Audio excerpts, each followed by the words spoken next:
YCP అధినేత మాజీ CM Jagan Vijayawada BRTS రోడ్డులోని శ్రీ శృంగేరి శారదా పీఠాన్ని సందర్శించారు.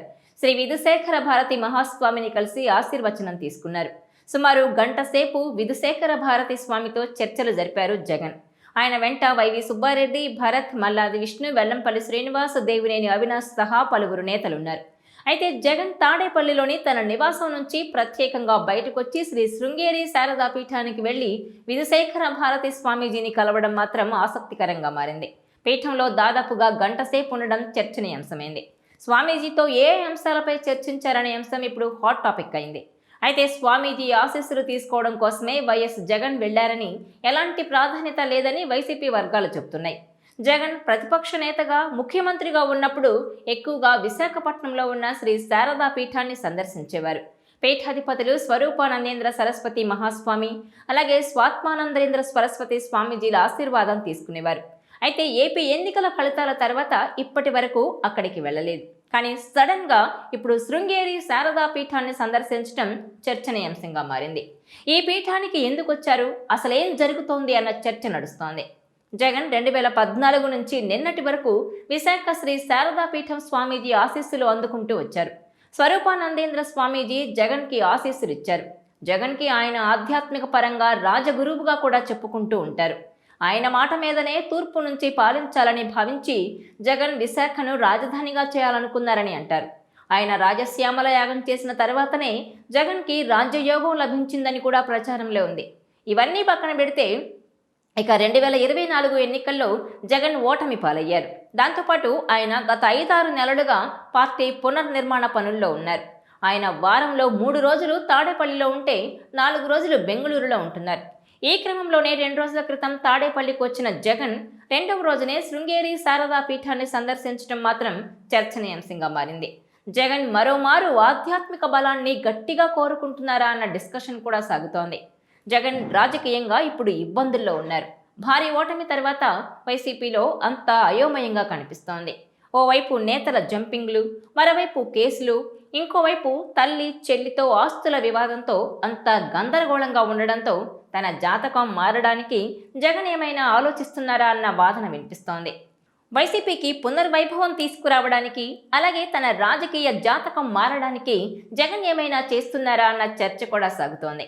ఇదిలా ఉంటే జగన్కి అత్యంత ఆప్తుడైన స్వామీజీ స్వరూపానందేంద్ర ఉన్నారు కదా, శృంగేరి పీఠం ఎందుకు అని అనుమానాలు కూడా వ్యక్తం చేస్తున్న వారు ఉన్నారు. ఇదిలా ఉంటే విశాఖ శారదా పీఠానికి ఇచ్చిన భూములను కూటమి ప్రభుత్వం రద్దు చేసిన తర్వాత జగన్ శృంగేరి శారదా పీఠాన్ని సందర్శించడం ఇప్పుడు రాజకీయంగా కలకలం రేపుతోంది. జగన్ ముఖ్యమంత్రిగా ఉన్న సమయంలో విశాఖ శారదా పీఠానికి పెందుర్తిలో 15 ఎకరాల భూములు కేటాయించారు. అయితే ఆ భూమిని కూటమి ప్రభుత్వం స్వాధీనం చేసుకుంది. నామమాత్రపు ధరకు భూములు కేటాయించటం, అలాగే కేటాయింపుల్లో కూడా నిబంధనలు ఉల్లంఘించారంటూ భూ కేటాయింపులను రద్దు చేస్తూ ప్రభుత్వం ఇటీవల ఉత్తర్వులు జారీ చేసింది. దీంతో విశాఖ జిల్లా యంత్రాంగం చర్యలు చేపట్టింది. ఆ భూములను స్వాధీనం చేసుకుని హెచ్చరిక బోర్డులు కూడా ఏర్పాటు చేశారు. కొత్త వలస సర్వే నంబర్ 102/2లో 7.7 ఎకరాలు, 103లో 7.3 ఎకరాలు, మొత్తం 15 ఎకరాలు శారదా పీఠానికి ఇచ్చారు జగన్. బహిరంగ మార్కెట్లో ఎకరం భూమి 15 కోట్ల వరకు పలుకుతోంది. ఈ లెక్కన 15 ఎకరాలు కలిపి 225 కోట్లకు పైగానే ఉంటుంది. జగన్ ప్రభుత్వం ఆ విలువైన భూమిని ఎకరం 1,00,000 చొప్పున కేటాయించింది. అంతేకాకుండా పీఠం భద్రత కోసం జగన్ ప్రభుత్వం నెలకు 20 లక్షల రూపాయలు ఖర్చు చేసేది. అయితే కూటమి ప్రభుత్వం ఆ భూములను స్వాధీనం చేసుకోవడంతో పాటు భద్రతను కూడా ఉపసంహరించుకుంది. మరోవైపు విశాఖ శారదా పీఠానికి వైసీపీ ప్రభుత్వం భూముల కేటాయింపు అంశంపై మండలిలో వేడిగా చర్చ జరిగింది. అధికార ప్రతిపక్ష సభ్యుల మధ్య మాటల యుద్ధం నడిచింది. టీడీపీ సభ్యులు అడిగిన ప్రశ్నలకు మంత్రులు బదులిచ్చారు. ప్రజల హితం కోసం కాకుండా గురుదక్షిణగా జగన్ ప్రభుత్వం విలువైన భూములను ఆ పీఠానికి కేటాయించిందని మంత్రులు అనగాని సత్యప్రసాద్, అచ్చెన్నాయుడు మండిపడ్డారు. విశాఖపట్నంలో 300 కోట్ల విలువైన భూమిని నిబంధనలు పాటించకుండా కేవలం 15 లక్షలకే శారదా పీఠానికి గత ప్రభుత్వం ఇచ్చిందన్నారు. ఎకరా 1.5 కోట్ల విలువైన భూమిని కేవలం 1 లక్షకే కేటాయించిందన్నారు. భూముల కేటాయింపులకు జీవీఎంసీ ఆమోదం తెలపలేదని, ఎన్ఓసీ తీసుకోలేదని వివరించారు. కూటమి ప్రభుత్వం వచ్చిన తర్వాత శారదా పీఠానికి అక్రమంగా ఇచ్చిన భూములు రద్దు చేశామని చెప్పారు. వేద పాఠశాల కోసం భూములు తీసుకొని వాణిజ్య అవసరాల కోసం అనుమతి కోరారని తెలిపారు. అలాగే నిబంధనలను ఉల్లంఘించి గురువుకిచ్చిన దాన్ని గురుదక్షిణే అంటారని, శారదా పీఠానికి భూములిచ్చింది తప్పేనని వైసీపీ సభ్యులు ఒప్పుకోవాలన్నారు. అయితే గురుదక్షిణ అనే పదంపై మండలిలో ప్రతిపక్ష నేత బొత్స సత్యనారాయణ అభ్యంతరం తెలిపారు. ధార్మిక సంస్థలకు భూముల కేటాయింపు గత ప్రభుత్వాల నుంచి కొనసాగుతోందన్నారు.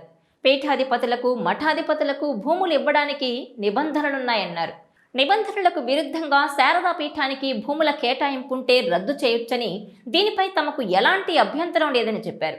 అయితే జగన్ సీఎంగా ఉన్నప్పుడు గురుదక్షిణగా ఇచ్చారని అనడం సరికాదన్నారు. టీడీపీ ప్రభుత్వం ఈషా ఫౌండేషన్కు కూడా ఇచ్చిందన్నారు.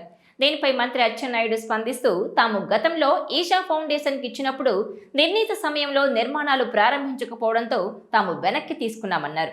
ఓవరాల్గా చూస్తే విశాఖ శారదా పీఠానికి గత వైసీపీ ప్రభుత్వం ఇచ్చిన భూముల వ్యవహారం మండలిలో రచ్చరచ్చగా మారింది.